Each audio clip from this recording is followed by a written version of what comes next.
Good evening and welcome to the Agile Coaching Exchange. It is February 2023 and we're really pleased today to welcome Daniel Susser.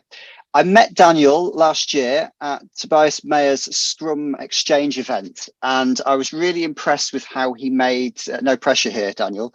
I was really impressed with how he made really complicated subjects around kind of how our brain works and which bits around how our brain work underpin what we do as Agile coaches. And I thought it was brilliant, and I asked him to come over to our session this month. So I'm really pleased to introduce him. Daniel is an independent Agile coach. He's worked across the public and private sectors in places including the Ministry of Justice and Cancer Research, and he's got a really broad, very interesting, fascinating interest in how the brain works in psychology. So I'm really pleased to welcome him today. Please give an ACE welcome for Daniel Susser. Hi everyone. That was the most effusive introduction I've ever had, so I'm grateful for that. Thank you very much for having me. I'm going to share a tab with a thing. Can anyone not see an orange slide that says Agile on the Mind? All right. There's an old Jewish joke that I thought I'd start with that's been told in my family for years, for generations, as long as time itself, which is a mother buys 2 ties for her son, and one of them is a spotted tie, one of them is a striped tie. Next time the son goes to see his mother, he wears the striped tie. She says to him, "You didn't like the spotted one?" And if you didn't find that funny, it means you're like not maybe the right level of neurotic enough for this talk. Hopefully it will still be accessible to you. But the reason why I wanted to tell that story, tell that joke, is because it's a really good example of a situation where you've got 2 people with 2 very different views about what's happening in a situation. So the mother thinks that she is being insulted and the son thinks he's doing something nice. And anyone who's worked with teams or with humans will know that that paradigm can exist across our teams in the software world, in the rest of the world. And a lot of the work that, or the work that I want to talk to you about today, is how the stuff that happens in our minds, in our perceptions, can influence ourselves at work. So hope that wasn't too tenuous. So by way of introduction, my name is Daniel Susser. I'm an Agile coach. I put embodied agility because that's the company that I'm working with at the moment, and it sounded like it was relevant to this talk. This project is called Agile on the Mind, and you're going to be introduced to it now. So some of you may recognize Frederick Taylor. He was the father of Taylorism, named after himself, and the idea of scientific management. Now, the idea of scientific management was your employees are lazy and incompetent, and the job of management is to come and stop them taking advantage of you and make sure that they do their work and they do it properly. Because if you don't, then you won't achieve what you want to in your factory or in your organization. So hopefully we will all reject that kind of idea, and we know that this image on the slide is not what our teams are like. We're not just automatons sitting there churning out thing after thing and just need to be controlled by some genius in a suit. But instead, we want to be in teams that look like this. And this is what happens if you Google thriving team or something like that. And a lot of the work we do as Agilists is based on the idea that we want to build teams full of people that are thriving, that are happy, that collaborate well, that know how to learn, that know how to build great products together and adapt and do all these different things and do it in a very human way. But if you look in all your sort of Agile texts, if you look in your best, your favorite poem or your favorite book or your favorite guide or whatever, there's not a lot of the Agile world that is based in the actual knowledge of how humans work. So a lot of what we're trying to do is build teams around humans, and just as your there's something funny going on with the slides. Yeah, it should say your team is made of humans. Just like you would want your software developers to build software that optimizes for the properties of silicon and how computers and storage and disks work, our job is to optimize our teams for the properties of humans. So these Agile basics, these Agile sort of ideas and all the stuff in our world, at least my reading of it, is an articulation of how to try and optimize our work for the fact that our teams are made of humans. But also, I haven't found that it often references the huge body of knowledge that exists in what science knows, or what we know as a species, about how humans collaborate, how we learn, how we work together, how we solve problems, how we focus, how we achieve things that we plan, and things like that. So the thing that I want to do today and in this Agile on the Mind project is to try and link together the world of behavioral neuroscience and all of its associated knowledge about how the human mind works, and some of the stuff that we have in our Agile world, and see where some of that stuff makes sense and is coherent, and sort of prove it. We do a thing and it's based in scientific principles. To improve it, we do a thing, but it could be made better by optimizing more for scientific principles, or disprove it, or challenge it. Say we do a thing. If we were thinking more about how behavioral neuroscience works, maybe we wouldn't do this thing in quite the same way. And I'm going to give you an example of each of those today. So a couple of caveats. Number one, this is a sort of MVP set of ideas. These are their first outings. I think this is like the third time that I've given this presentation. So this is really trying to put some things together and see if it sparks anything interesting. I'm also not a qualified scientist. Like I have a natural sciences degree, but it's not in neuroscience. It's not. So this is a sort of hobbyist's take on some of this work, the things that I'll be showing. So yeah, if I can't get all the way into the detail at the level of your PhD, I ask for your forgiveness. And the third one is that this stuff is like theoretical. I'm going to suggest some things, but we haven't found a way of like testing it out with lots of teams yet. That could be fun. Let's do that together if you find this interesting in your organization. But for now, this is like, there is some work. Here is an idea. Here's what that might spark in you. Hopefully that's what you're expecting, and well, that's enough. So I want this to have the feeling of being in a sort of basement of a folk nightclub, seeing something sort of emergent and interesting, a la Llewyn Davis. I don't know why I felt the need to include that reference, but I did. So there we go. It's been done. So start with what we're going to end with. There's going to be 3 takeaways. So one is to breathe. The other is to disconfirm. If anyone can think of a better word for disconfirm, by the time I get to the end of the talk, I'd be happy to change that. And the third one is to multitask sometimes. So let's start with breathing. This is called What Happens in Vegas Can Help You Be a Better Agilist. And if you don't get that, you will get it in about 6 minutes, and then you have permission to laugh. So I want you to check out this photo of Alex Honnold. He is a free solo rock climber, which means that he scales huge rock faces without any protective equipment. If he falls, he falls. So I want you to see this. I want you to maybe imagine yourself in the kind of slightly stressful situation that he's in. And then I want you to close your eyes. That's all right. And notice what's happening in your body when you think about dangling from a cliff in the Yosemite Valley by your fingertips. Notice what's happening maybe to your palms, to your breathing, to your heart rate, to your stomach, to your feet. You can open your eyes. So what I was trying to elicit with that photo, actually, maybe you could share in the chat some sensations, some things that you noticed at that moment when I asked. Let's see if I can get the chat up. So yeah, like a tingling stomach. Interesting. Anything else? Panic, jelly knees, tension, sweaty palms, freezing. Cool. Nerves, yeah, hotter, heart rate increased. Great. Great, I caused a feeling of anxiety. What kind of was the intention? So what I wanted to show you was the difference between the fight and flight response and the rest and digest response. So what I was trying to elicit here was this thing on the left, and that is our body has a system or a set of systems within our nervous system called the sympathetic nervous system that elicits fight and flight responses. When our body needs to run away or it needs to fight something, a bunch of things happen. Your adrenaline will be released into your system. Your body recognizes, I'm in a dangerous situation. Adrenaline comes out, that causes palms to sweat, that causes sort of increase in energy, and it basically prepares you for fighting or flighting.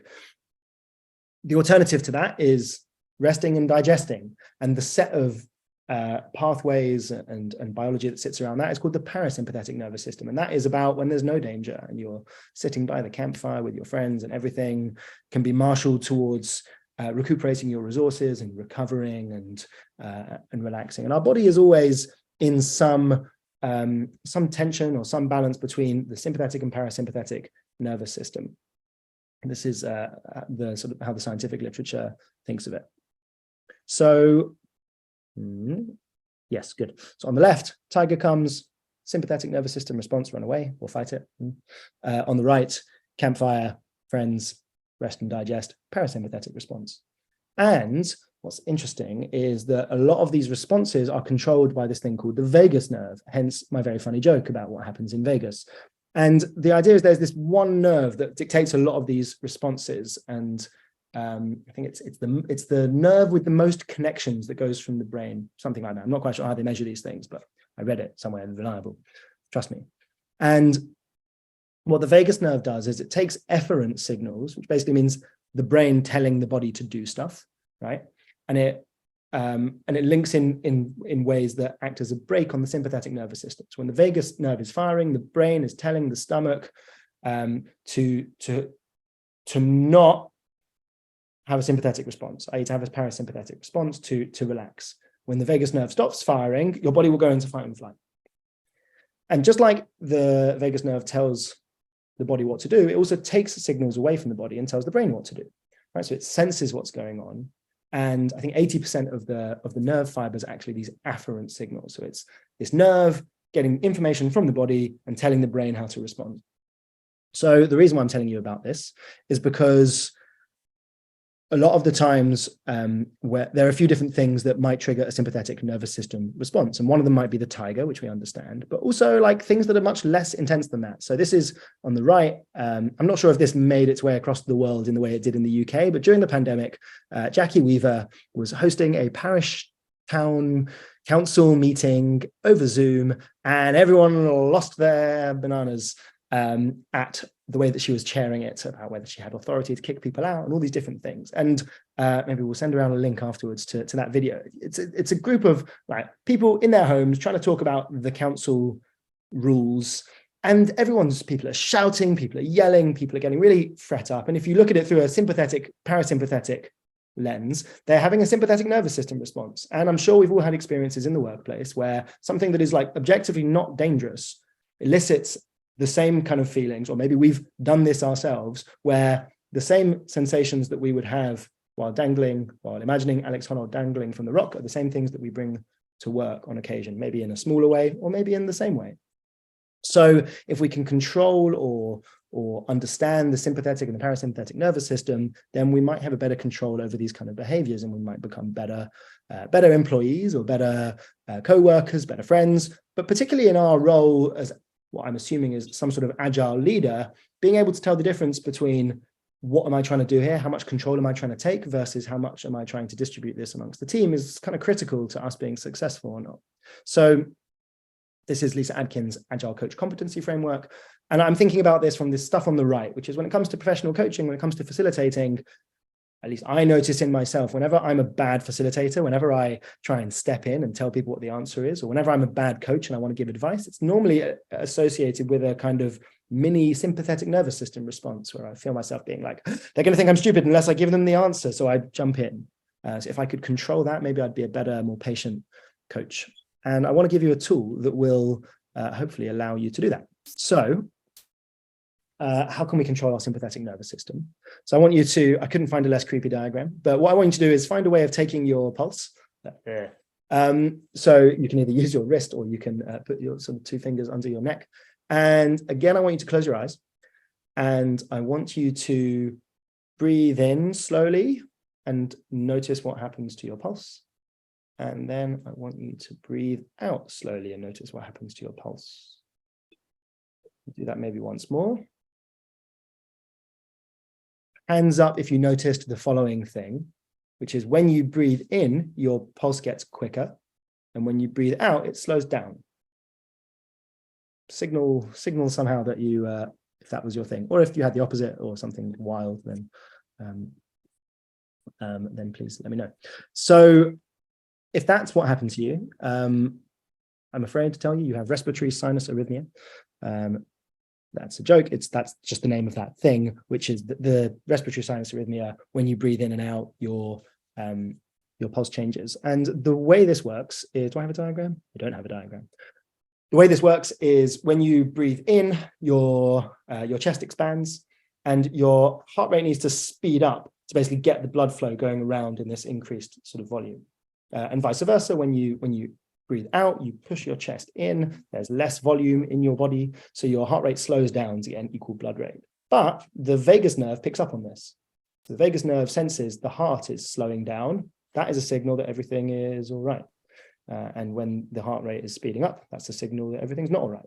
And when everything's all right, you get a parasympathetic response. When everything is not all right, you get a sympathetic response, right? Tiger versus campfire. And this is being used in the scientific literature all over the place. People are, they're doing various studies on how deep, slow breathing, focusing particularly on the out breath, can affect our perception of pain, affect mood, affect all these various things. And there's like hundreds and hundreds of studies. I just picked a few with long, fancy titles. And particularly I picked a paper to put here that has a protocol that we can use. So this is the thing I want to share, that in one of the papers, in order to study this, they asked participants to do a 3 seconds in breath. So a hold and a 5 seconds out. And that's it. They asked them to do 7 rounds, and they've measured various things about them. So this is the offering to you, which is at those moments where you find yourself maybe in an agile coaching situation, or maybe in another situation, you can use your breath as a way of controlling your body, controlling your sympathetic and parasympathetic response, so that you can make a better decision, so that you can have a more intentional intervention in your coaching world, or so that you can just notice more about what's going on in your reactions. This is using the body to control the mind, which sounds like the kind of hippie woo stuff that I would have totally rejected 10 years ago, but it might be that, but it's also based in peer-reviewed science, and it's useful and you can use it. So that's my message to you. So takeaway is using your breathing as part of your facilitating or coaching practice and being more conscious about that. If I can offer one thing to the world, it would be being more conscientious of these kind of things, and less maybe cynical about the idea of using breath at work, any more than the idea of like everyone should sleep enough. Let's not get into sleep. That's a whole different thing. All right, that was breathe. That is a improve. We can improve your practice with this. Disconfirm. Someone said reject or something like that. So mastering confirmation bias to make better decisions. And this is the paper that I pinched these things from. Confirmation bias in the utilization of others' opinion strength. And it's from my university, UCL.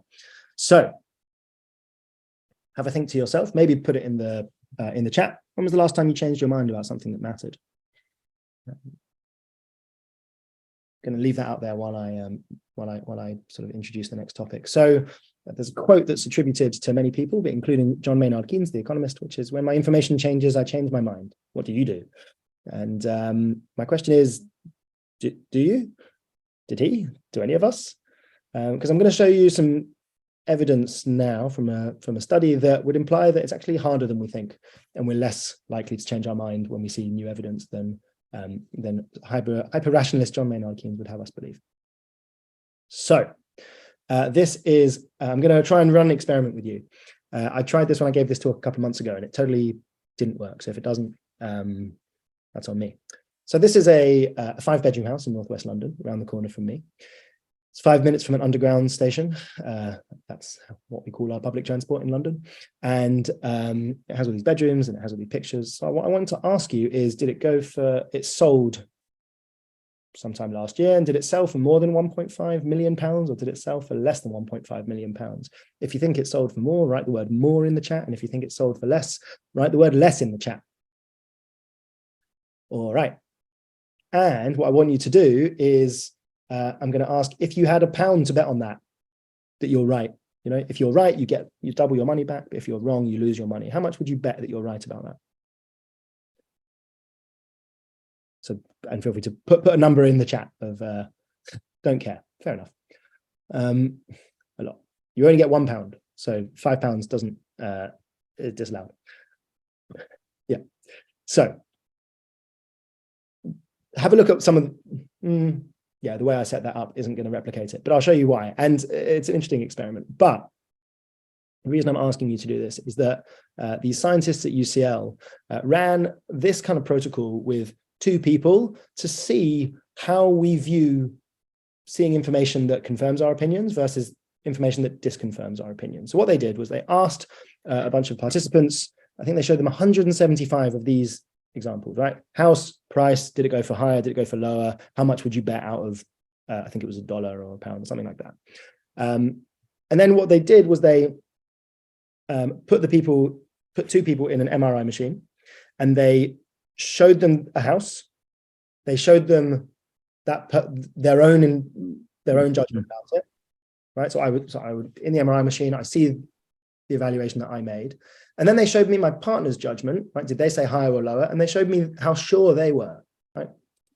How much they would bet, and then they gave each participant the opportunity to change their investment. So what they wanted to see was, when you see someone disagreeing with you very strongly, are you as sensitive to that to when you see someone strongly agreeing with you? And bearing in mind, it was the same person. It wasn't like more of a property expert on one or the other. It was solely about whether this person agreed or disagreed with them. And what they found out was, when the other person agreed with them, they would increase their bet by 7.94 cents, right? So they would say, they'd become roughly 8 cents more confident. But when their partner disagreed, they would only change their bet 3.5 cents, right? So the way this experiment is designed, it shows that we're about half as sensitive, whatever, 3.5 to 8, sensitive to disagreeing opinions than we are to agreeing opinions. Because if it was equal, they would have, if we weighed disconfirming information equally strongly, they would have had the same sort of size here. So the reason they did this in an MRI machine was because they could then scan the brain of what was going on at the particular moment where they chose. And there's this part of the brain called the PMFC, the posterior medial frontal cortex. Thank you for having slides and therefore making me not need to remember that. And it functions as a neural alarm monitoring for anomalies, discrepancies, errors, or concerns of various types. So basically, it's the part of our brain that says, oops, I got that wrong. And it's monitoring for us being wrong about stuff. And when you see someone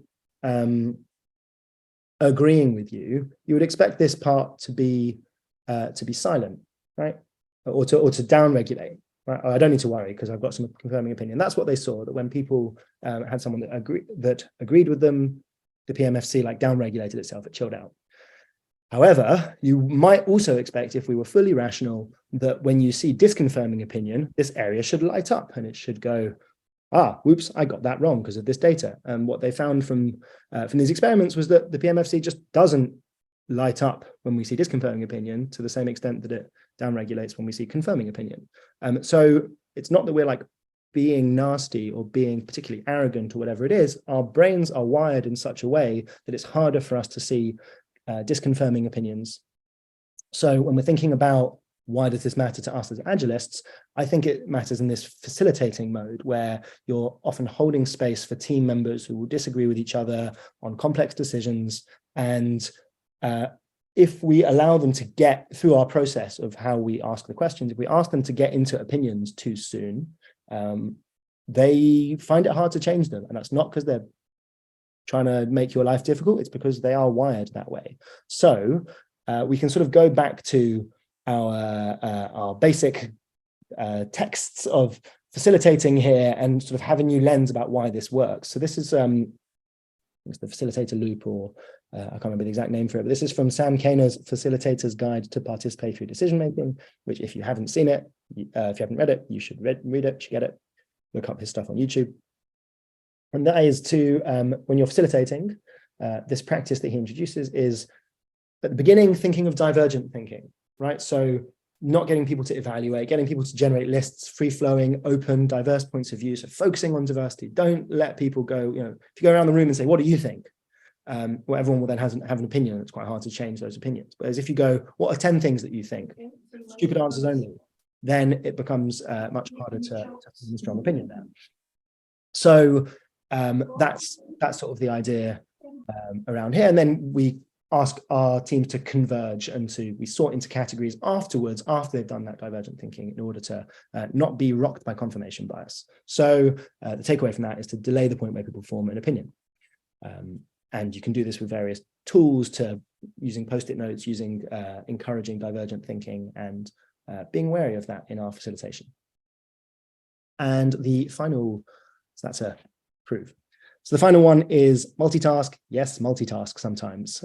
This is the controversial one, which I enjoy the most. And it's from a paper called The Illusion of Multitasking and its positive effect on performance. And so the question was, if two people are doing the same activity and one of them thinks that they're multitasking and the other one thinks that they are monotasking, who does better? So what they did was they got some participants from a study and they showed them some Shark Week. And it's about sharks, I reckon. So they asked people to transcribe what they were seeing from the program or the show.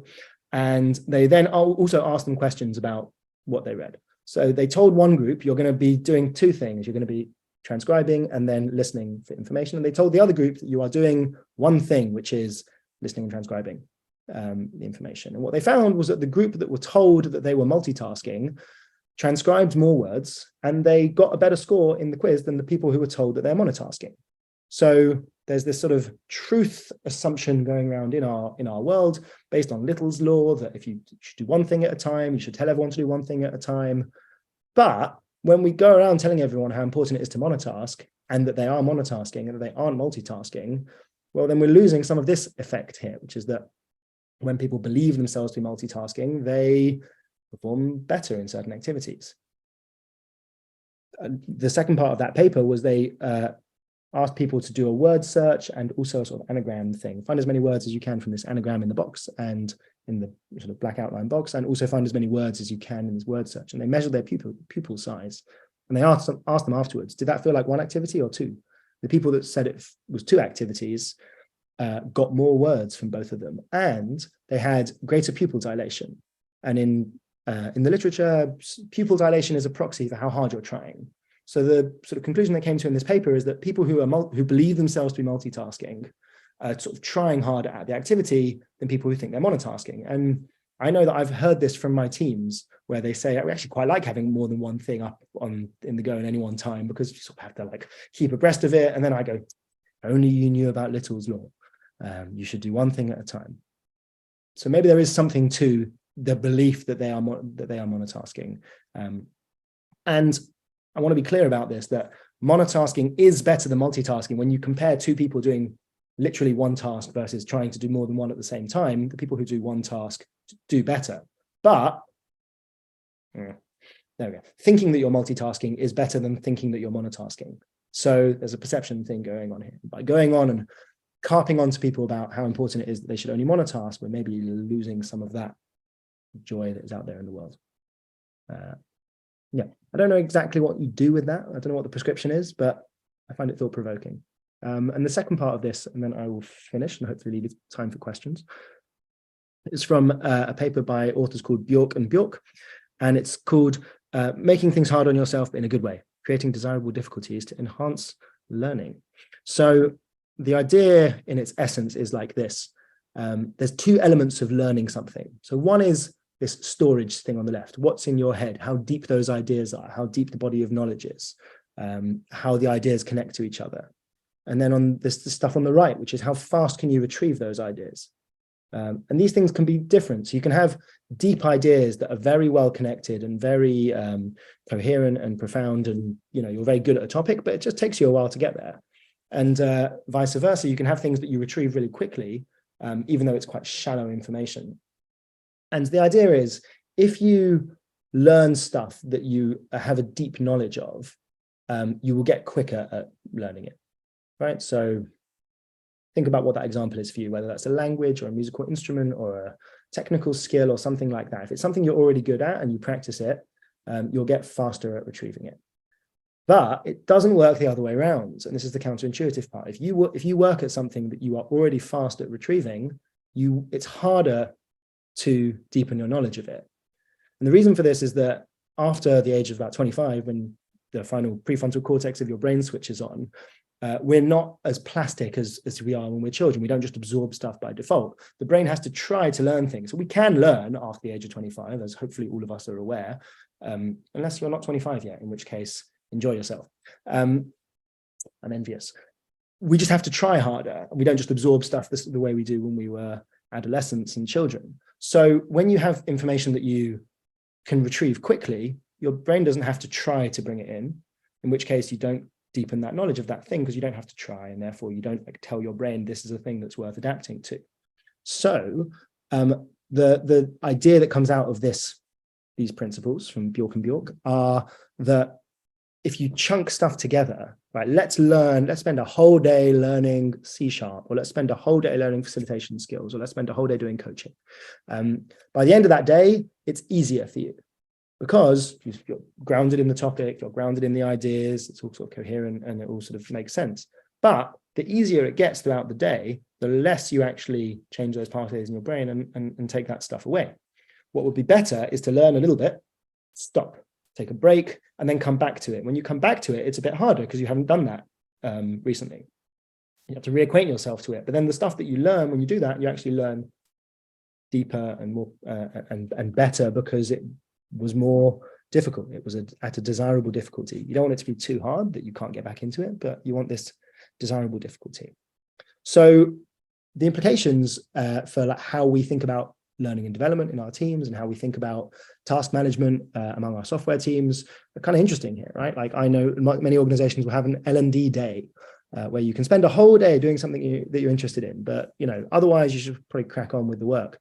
Well, that doesn't seem to have any, and that seemed to have good basis in Kanban theory, right? In limit work in progress and Little's law, and the fewer things you do, the faster you'll get them done. But we don't want learning to be done fast. We want learning to be done well. The whole point is that they're changed as a result. And if we were optimizing for that, maybe we wouldn't have learning and development day. Maybe we would have a week of learning and development hour, or we would have some other paradigm that actually optimizes for that. So this is an element when it comes to learning where lots of our work and lots of the work of our teams is not just about get that thing done and get it done well, but get it in your brains that you're better at it by the end. We maybe could be encouraging more multitasking in order to create those desirable difficulties, in order that we actually get the outcome we want, which is the learning. So that's desirable difficulties. And the agile takeaway from that is 2 bits. So one is stop harping on about multitasking all the time. That could be a message more to myself than anyone else. So maybe overemphasizing monotasking is making things worse. And encourage spacing. That's what this thing is called when you space something out. Spacing. For skill acquisition, so chunking up learning into smaller bits and to spend time between them leads to better skill acquisition and retention. And then I wrote citation needed because I think I wanted to reference that but didn't, but I referenced it earlier, so forgive that slide, that's weird. And that is all I wanted to share with you today. So that was a disprove. Just go back over the key points. So breathe using your vagus nerve and become a better coach and facilitator with that. Disconfirm, so bear in mind how your PMFC works and situations in which you might find yourself subject to confirmation bias and that you might be subjecting your teams to confirmation bias unnecessarily. And what are the alternatives? And multitask, so think about desirable difficulties and spacing and multitasking and how some of the standard ways we think about that in the agile world might be making things worse in ways that we don't want.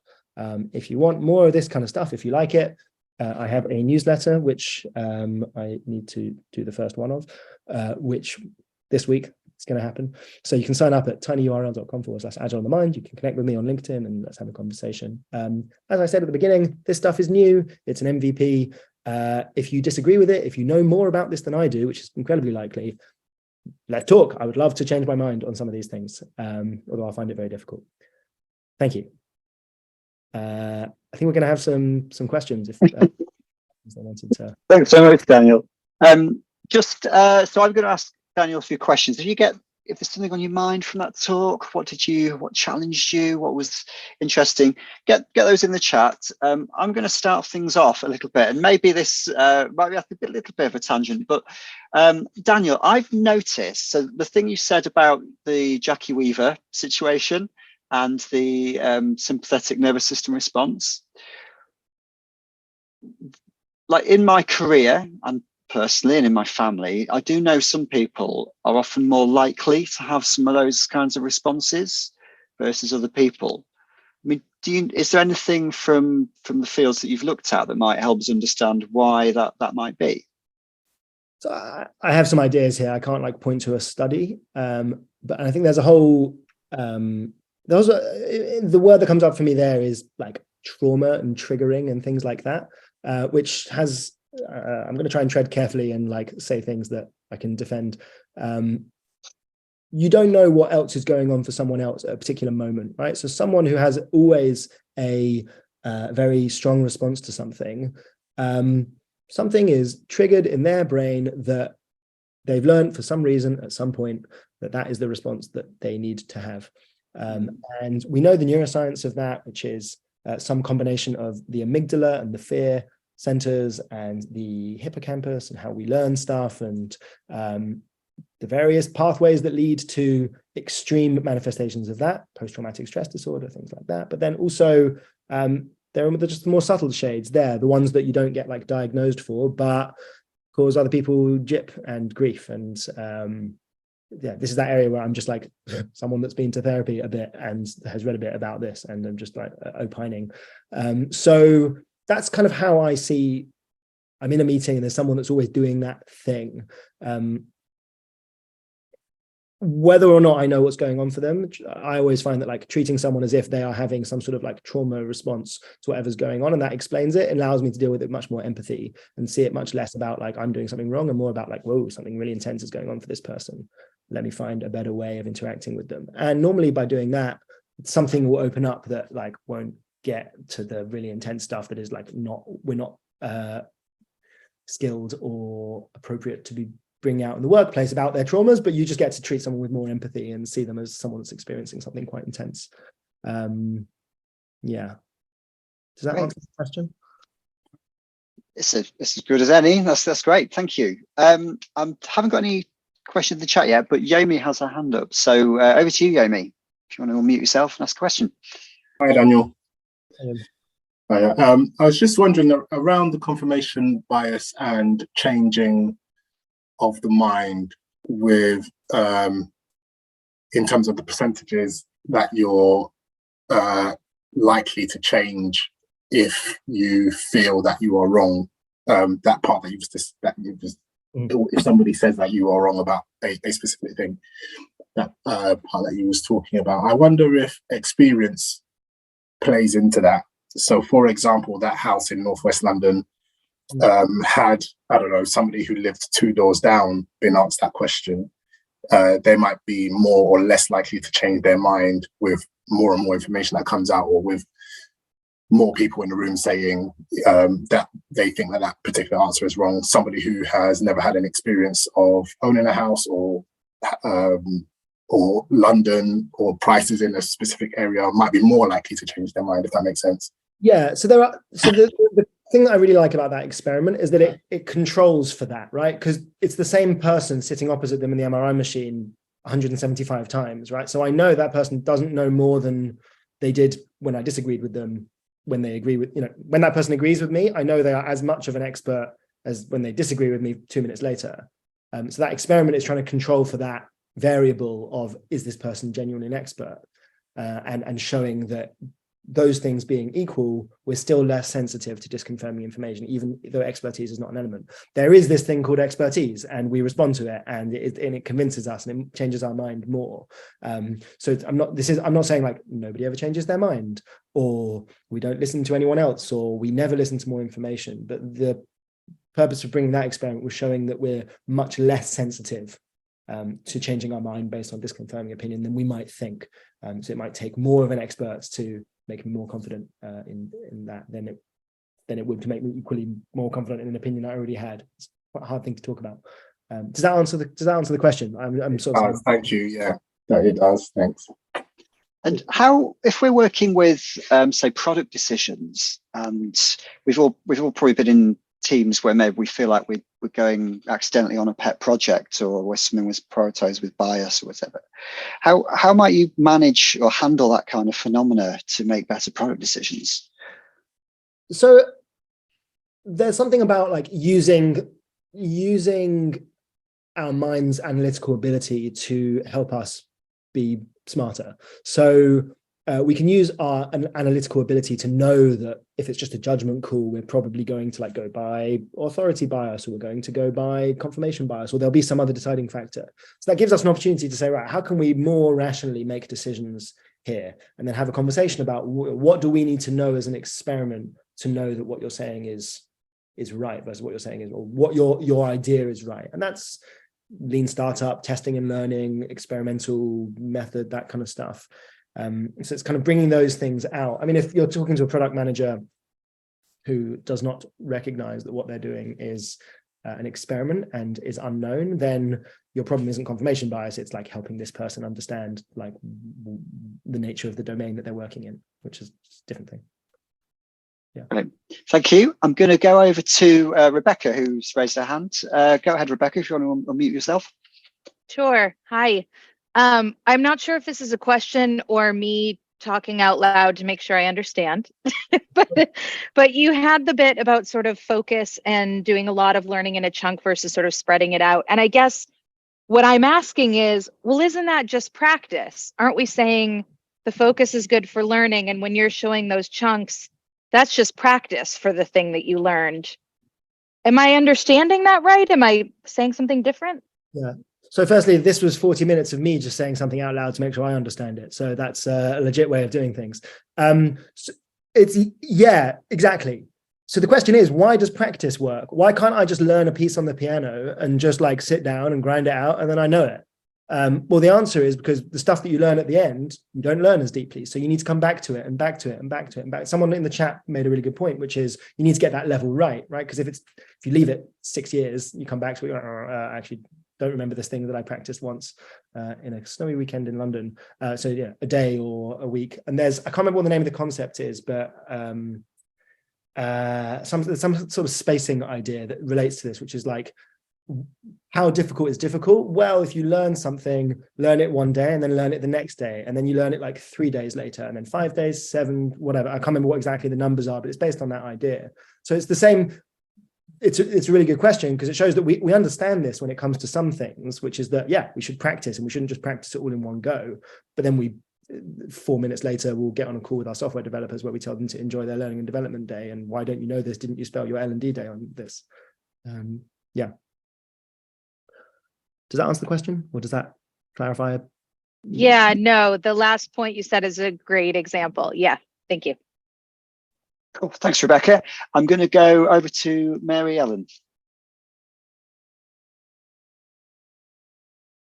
You're on mute, I think. Or yeah, just want to unmute, Mary Ellen. Yep. Okay. Sorry. My question's in the same area that Rebecca's was about spacing of the skills acquisition. And I was thinking more along the lines of 10% days or 20% days. And the fact that they are one focused day on doing something. And, if you space that out into smaller chunks, don't you lose that kind of deep thinking, that deep understanding, even though you might only be doing it once every fortnight or something, if it's, say, a 10% day? So the thing I like about this discussion is that it's an area where you can just ask the question of what's the outcome that you want and what's the best way of getting there. So when it comes to 10% days, I'm thinking of that as a different thing from a learning and development day. Okay. So I think a 10%, my understanding of what you mean by a 10% day is what they had at Google, which is, spend 10% of your time testing and building a thing, in which case, yeah, focus, monotask, get it done. And then the kind of learning you're doing is that organizational learning that we do in product development, where you build something, test it, you learn it, and maybe you get better at understanding that domain as well. But it's mostly about building a finished product. And when it comes to building a finished product, yeah, monotasking is better. But if we're asking people to go and learn another language or go and learn more about automated testing or go and learn a thing that is not about finishing some item at the end or some piece of code, then that's where that spacing and that learning will come in. And are the policies in our organization optimizing for the outcomes that we want? And when it comes to 10% days, they probably are to some degree. And when it comes to learning and development, i.e. people acquiring skills, they are not, if you are following the same paradigm. Yeah. Okay. So that's what I put at the beginning, which is you are optimizing, you want your software developers to optimize for the properties of silicon. Are we optimizing our policies and our ways of thinking about things for the properties of human brain by the same thing? Yeah, I think Shauna is next. Just before we go to Shauna, I have been asked by a few people, how much was the house? 1.6. 1.6, because thank you very much. Just at the last time I gave this presentation, everyone thought, because we were in London, where like house prices are wild, so everyone was like, more, it went for more. And like every single person in the audience did that. And I was like, well, that's the end of that experiment, but thanks. Let me tell you about an experiment that happened. Yeah. Fantastic, thank you. Over to Shauna. Yeah, I just had a sort of, half question, half thinking out loud on the sort of multitasking, monotasking type thing. And it felt to me that the experiments around the multitasking were, and the sort of the perception of multitasking were sort of aligned with focus. So like doing two tasks, but that required but you were still focusing on one thing. In a sense, you're watching one video, but you were doing sort of two tasks out of the back of it. And it sort of made me wonder whether that's sort of that multi-focus is bad, sort of swapping between like widely divergent sort of things that you're thinking about is where you really lose things, but rather than the tasks. And yeah, just sort of wondered if that was a thing. Yeah, that's a really good shout. There's like so much that goes into multitasking. Is it, paying attention to two different things within the same world? So, yeah, and that makes sense as well for the word searches, right? Because the task is find words, maybe. And I'm making stuff up at this point, but I imagine that this could make sense that the task is find words. So whether I think I'm finding words there, I'm doing them at the same time, believing that I'm multitasking makes me pay more attention, and therefore I am going to do more finding words. Whereas if it was like find words and also paint a picture and also thread a needle or something, maybe I would be worse at it. That's a really cool observation. Maybe I'll change it to multi-focusing. Multitasking is more controversial though, because I want people to be like, and then this agile guy told me I should multitask. Multitasking is impossible, even for a computer. It's task switching costs. Yeah. And then we go into all these different like ways of thinking about it. Yeah. Daniel, is there are you aware of any research on neurodivergent people in this field? And I ask because a few years ago I was training a group of people, and a lady had Asperger's syndrome. When we were talking about WIP, she described that for her, she finds actually having another thing she's doing while she's doing her main thing really helps her. I see Kerry's just put a camera on. Maybe you might be able to help with this as well. I hadn't heard about that before, and I've just been interested what theories or research there was in there. I have a hunch that maybe there's a difference between having a knowledge working task and maybe a less knowledge working task at the same time, but I don't know. What do you know or think about that? So the short answer is like, I don't know of any research like that. I'm confident that it exists somewhere, and it sounds like a really interesting exploration. Because like I'm thinking about this as someone that does not have an autism spectral disorder, whatever the terminology is. Like I don't think I'm neurodivergent, and I'm coming at it like with that experience like that. And just like we're realizing that, hey, there's not just like one body that is a crash test dummy, then like our software developers are not all the same, and they're definitely not the same as normally the agile people who are normally a particular flavor. There's no research to back up what I just said. That's just my perception. Shoot me. But that's that sounds really interesting. Let's look at that. I know the topic for my next ACE talk if I'm invited back. Since doing that, I actually ask whenever I meet a brainy person that understands psychology better than I do, because I'd love to understand. Yeah. Any other questions before we wrap up? No, I just want to kind of pick up on what you're saying about the neurodivergent there, because my youngest was fairly recently diagnosed as autistic and ADHD. And through researching that, I've come to the realization at the age of 51, I'm ADHD and have been all my life. predominantly inattentive type. But yes, things like fidget spinners and stuff like that were originally invented for kind of neurodivergence, is to kind of give them something to occupy. There was somebody, you were talking about the council meeting example. There was somebody got into trouble recently, was in the news because she was knitting during the meeting. Like, oh my God, that's disrespectful. It's like, but that's, you know, I've got kind of physical issues as well. That helps me concentrate. It helps me concentrate better on the meeting. So I think, yes, there's an awful lot of what we do in the workplace that actually doesn't work terribly well for people with neurodivergent. Open plan offices are an absolute bloody nightmare for me. It's why I wear kind of earbuds most of the time, is to kind of block out conversations around me because it's just too distracting. Yeah. Some of us knit our best green and cream and orange jumpers during work meetings. And I guess like my big ambition here is that like I'm lucky that I've worked for organizations where the idea of knitting, people are like, great, keep your hands busy, do what you got to do, man, like enjoy. And I knit during meetings like furiously. And for similar kind of reasons, it keeps me like focused and stops me checking emails, and I find it helpful. My big ambition here would be that like you could work for Goldman Sachs as a software developer or something, and this would be so part of the norm that it's like obvious that we need to like help people work in whatever way works for them, and if the culture doesn't support that, then we should change the culture. So that's like the big vision there, that you don't have to work for like a super friendly, understanding company for this stuff to be brought in, any more than people know that, you know, if we asked people to work 28-hour shifts, the quality of work would decrease at the end. So that level of like awareness of how the human brain works, I want to see it in all those other areas as well. But yeah, it's thanks for sharing that. It's really interesting. May I compliment you on your audio setup, because it sounds like butter. Oh, thank you. Great. So from there, I just want to ask one more question. Daniel, what are you up to next? Ooh, I'm going to go climbing and take some sourdough out of the oven, but I assume you meant in general. Yeah. I'm an independent agile coach, and I'm working at a startup at the moment called Doctor, and I'm working with their teams, and that's my current stuff. But in terms of this work, I am taking it on the road, taking it to as many meetups and conferences and things like that as possible. If you want to be part of this conversation, like join the newsletter.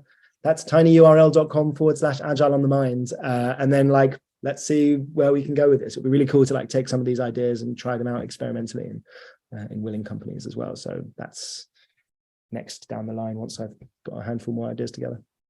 Great. Well, Daniel, it's been really good having you here. Thank you very much.